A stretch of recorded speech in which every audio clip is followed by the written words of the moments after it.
25% लोक म्हणतात नाही.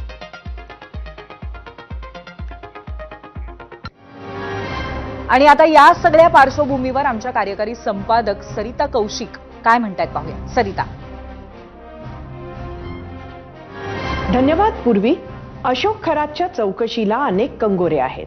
त्याचा एक कंगोरा म्हणजे त्याच्याकडे येणाऱ्या सामान्य महिला ज्यांचे तो लैंगिक शोषण करत होता, आणि दुसरा कंगोरा म्हणजे त्याच्याकडे येणारे VIP गेस्ट ज्यांना तो दैवी शक्ती तंत्रमंत्राच्या गप्पा सांगून आकर्षित करायचा.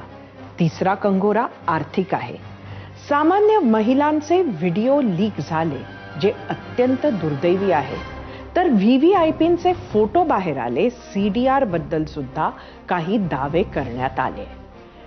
एकंदरीत गुन्ह्यांची भीषणता लक्षात घेता ज्या महिलांचे खरातकडून शोषण झालं त्यांचे FIR करून घेणे, त्याबाबतची चौकशी पूर्ण करून खरातची वॉटर टाईट केस बांधणे ही प्राथमिकता तपासाची आहेच. तसेच आर्थिक संबंध असणाऱ्यांवर ईडीची कारवाई सुद्धा सुरू झाली आहे. चौकशी करताना VIP मंडळींचा काही संबंध आढळला तर त्यांनाही बोलावले जाईल असे सांगण्यात आलं. पण काही पुरावे सापडले नाही तर नक्की काय होणार? VIP मंडळींना चौकशीच्या फेऱ्यातून अलगद काढण्यासाठीचं हे लॉजिक तर नाही ना, हा सुद्धा प्रश्न लोकांच्या मनात आहे. राक्षसाचा जीव जसा पोपटात होता अशी कहाणी आहे, तसाच खरातच्या साम्राज्याचा जीव त्याच्या ह्या ग्रेट भेटींमध्ये होता. हे वेगळं सांगायची गरज नाही. ज्या सामान्य महिलांचे शोषण तो करत होता त्यातून त्याची पावर येत नव्हती हे सुद्धा सांगायची गरज नाही. खरातचा आर्थिक गैरव्यवहार इतके दिवस चालू शकला कारण या सगळ्याचे मूळ त्याची VVIP लोकांशी असलेली ओळख आणि जवळीक. हे सुद्धा वेगळ्यानं सांगायची गरज नाही. खरात अनेकांच्या जमिनी कोणत्या धाकातून गिळंकृत करू शकला हे सुद्धा वेगळं सांगायची गरज आहे का? खरातच्या विरोधात तक्रार द्यायला लोक का घाबरत होते हे सुद्धा सांगायची गरज आहे का?